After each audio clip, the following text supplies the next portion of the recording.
Assalamualaikum warahmatullahi wabarakatuh dan salam sejahtera.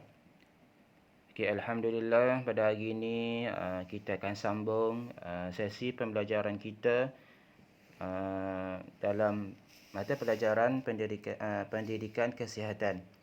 Unit 9 Hari yang Ceria.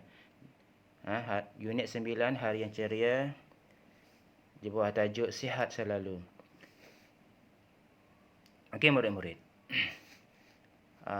Pada minggu lepas kita telah belajar tajuk gaya hidup sihat yang mana kita telah belajar cara berkaitan dengan postur, rehat dan tidur yang sempurna.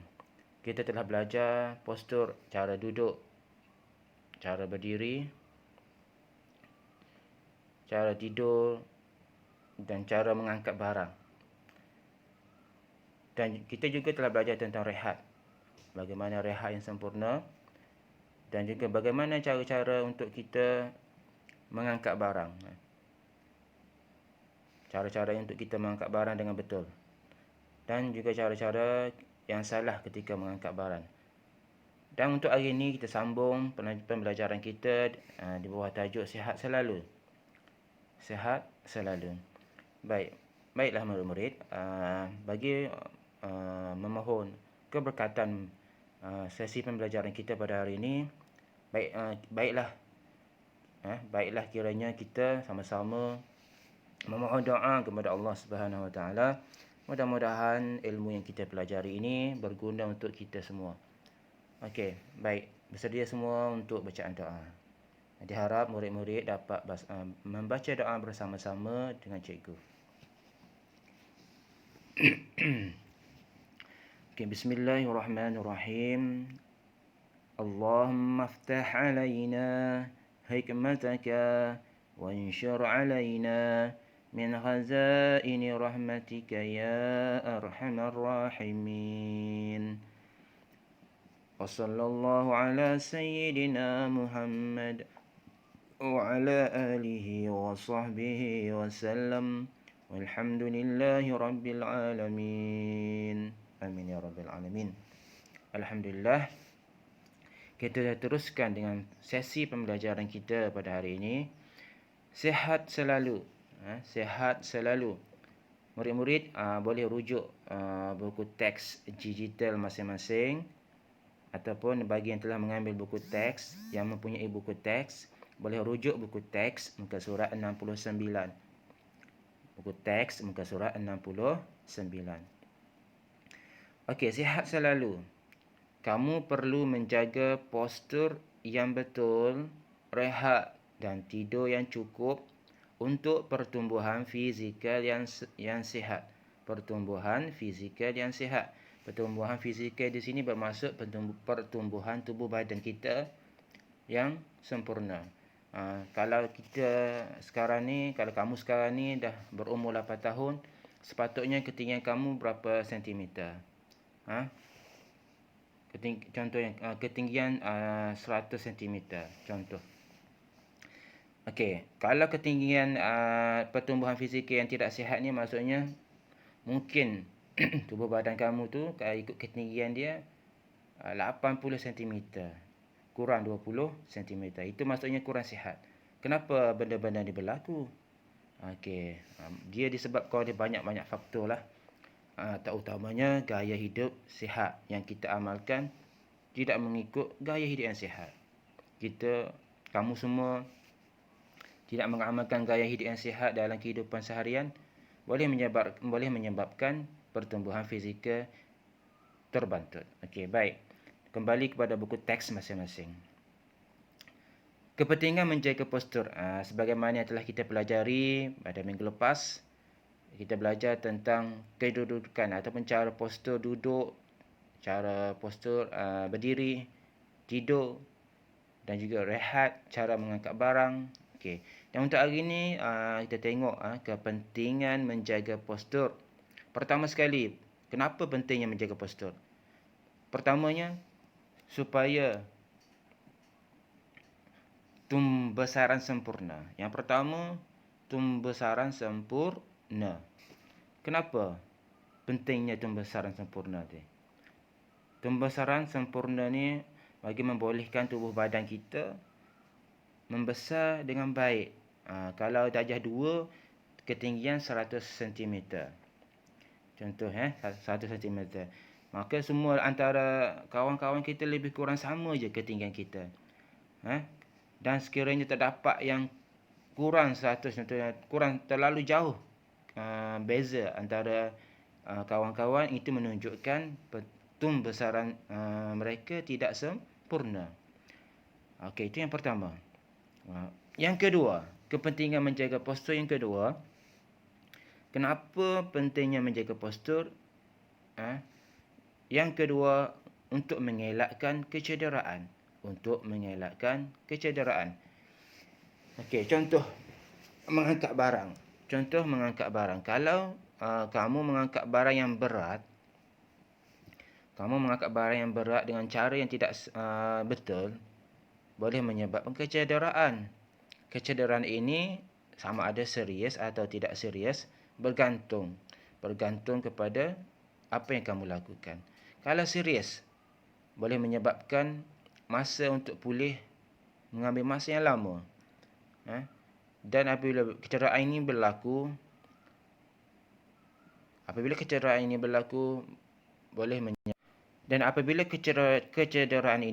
boleh mengganggu pembesaran yang sempurna. Dia ada kaitan di situ dah. Okey, itu yang kedua. Kepentingan menjaga postur yang kedua, mengelakkan kecederaan. Sebab itulah walaupun duduk sekalipun, kita kena titik beratkan supaya tubuh badan kita tadi terhindar daripada kecederaan. Okey, yang ketiga, badan lebih sihat. Apa dimaksudkan badan lebih sihat? Bila mana semua aktiviti yang kita buat tidak mengalami kecederaan, badan kita dapat membesar, pembesaran badan kita ni akan menjadi lebih sempurna dan badan kita lebih sihat. Badan yang lebih sihat penting, terutamanya kepada murid-murid semua, sebab badan lebih sihat. Kenapa pentingnya badan sihat? Badan yang sihat menjadikan seseorang itu boleh melakukan pelbagai aktiviti. Badan yang sihat boleh menjadikan seseorang itu bersemangat. Contohnya lah, kalau badan kita tidak sihat, kurang sihat, kita nak belajar rasa letih, nak belajar rasa malas, nak belajar rasa macam-macam rasa dah, nak tidur pun ada, sebab badan kita kurang sihat. Tetapi kalau badan sihat dan lebih sihat, kita dapat melakukan pelbagai aktiviti, dapat belajar dengan sempurna, dapat belajar dengan semangat, dan dapat melakukan pelbagai aktiviti seharian dengan lebih baik. Itu pentingnya badan yang sihat. Okey, dan yang keempat, kepentingan menjaga postur yang keempat, hidup lebih cergas. Baiklah murid-murid. Apakah maksud cergas di sini? Cergas ni berkaitan dengan fizikal badan kita. Ada beza di sini. Cergas, CERGAS. Cergas fizikal. Tapi kalau cerdas, CERDAS, itu berkaitan dengan mental, berkaitan dengan pemikiran. Jadi hidup lebih cergas. Dah tubuh badan kita sihat, tiada kecederaan, pembesaran kita sempurna. Hidup kita lebih cergas. Kita dapat melakukan pelbagai aktiviti. Contohnya bersenam, bersukan, beriadah. Dapat beriadah, berjoging, berbasikal. Ini menjadikan hidup kita lebih cergas, tidak murung, tidak monyok je. Itulah antara beberapa kepentingan menjaga postur yang betul. Baik. Seterusnya, kepentingan rehat dan tidur. Kepentingan rehat dan tidur. Yang pertama, kenapa pentingnya rehat dan tidur? Melancarkan proses penghadaman. Melancarkan proses penghadaman. Proses penghadaman ni ialah proses yang berlaku di dalam perut kita. Apabila kita makan atau meminum sesuatu, makanan dan minuman itu masuk dalam perut dan makanan tersebut akan diproses, akan dihancurkan, akan diagihkan mengikut zat-zat dia ke seluruh anggota badan kita. Dan hasil daripada makanan dan minuman itu tadi, akan sisa-sisa tersebut akan dibuang dan kita panggilnya sebagai najis. Dan apabila kita dalam kehidupan seharian kita ni, kita ada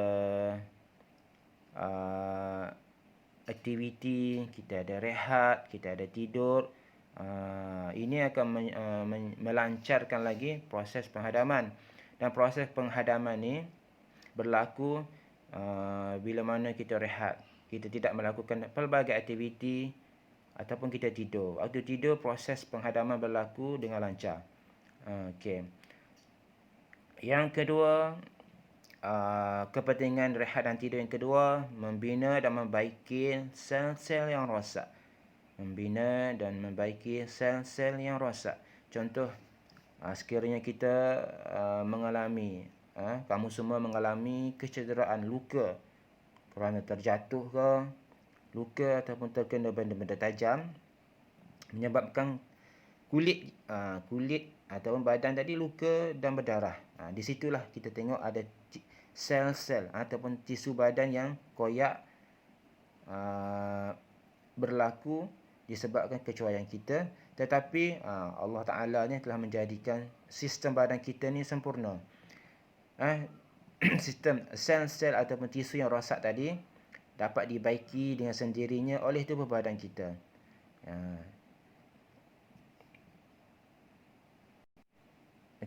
Okey, di sinilah pentingnya rehat dan tidur. Bila mana kita cukup rehat dan tidur, sel-sel yang rosak tadi dapat dibaiki dengan sendirinya oleh sistem badan kita. Okey, baik. Yang ketiga, kepentingan rehat dan tidur yang ketiga, meningkatkan keupayaan untuk belajar dan menyegarkan tubuh. Okey, meningkatkan keupayaan untuk belajar dan menyegarkan tubuh. Bila kita tidur yang cukup, kita rehat yang cukup, kita pun bangun selesai pada rehat, selesai daripada tidur, tubuh badan kita pun cergas. Jadi kita dapat belajar dengan bersemangat, belajar dengan penuh bersemangat dan sihat. Tidak ada masalah-masalah yang lain yang dapat mengganggu ketika mana kita hendak belajar ataupun ketika mana kita bangun tidur. Kita dapat mengalami situasi yang sihat. Okey, dan yang keempat, dapat merehatkan fizikal dan mental. Okey, baik. Tubuh badan kita ni seumpama sebuah kilang. Kilang kalau berjalan, bekerja tanpa henti, sesebuah mesin tadi, kalau berjalan tanpa henti boleh menyebabkan cepat rosak. Jadi sesebuah kilang tu mesti ada waktu dia. Sesebuah mesin tadi mesti ada waktu dia untuk dia rehat sekejap. Supaya apa? Supaya bila rehat, jangka hayat mesin ataupun kilang tu jadi lebih lama. Sama juga dengan badan kita. Tubuh badan kita ni perlukan rehat dan tidur. Dan rehat dan tidur ni bagi manusia selalunya 6 hingga 8 jam. 6 hingga 8 jam. Bila cukup rehat, okey, badan kita pun, jangka hayat badan kita pun insya-Allah umur kita pun panjang, sebab kita rehat dan tidur cukup. Kalau kita tak cukup tidur, tak cukup rehat, boleh menyebabkan badan menjadi lesu, boleh menyebabkan badan menjadi lemah, boleh menyebabkan fikiran kita terganggu. Ini semua akan menyebabkan masalah-masalah pada diri manusia. Jadi di sinilah antara beberapa kepentingan rehat dan tidur yang perlu kita amalkan. Mudah-mudahan dengan mengamalkan rehat tidur dan juga postur yang betul, menjadikan kita seorang murid yang sihat, murid yang terhindar daripada masalah-masalah kesihatan. Okey, baiklah murid-murid, sehingga di sini dulu untuk sesi pembelajaran kita pada hari ini. Sebagai pengukuhan, murid-murid dikehendaki membuat poster berkaitan dengan rehat dan tidur yang mencukupi. Murid-murid dikehendaki membuat poster berkaitan dengan rehat dan tidur yang mencukupi. Murid-murid boleh bertanyakan kepada ibu bapa ataupun kakak-kakak, abang-abang cara-cara membuat poster yang berkaitan dengan rehat dan tidur yang mencukupi. Okey, itu sebagai pengukuhan, latihan pengukuhan terhadap apa yang telah kita pelajari berkaitan dengan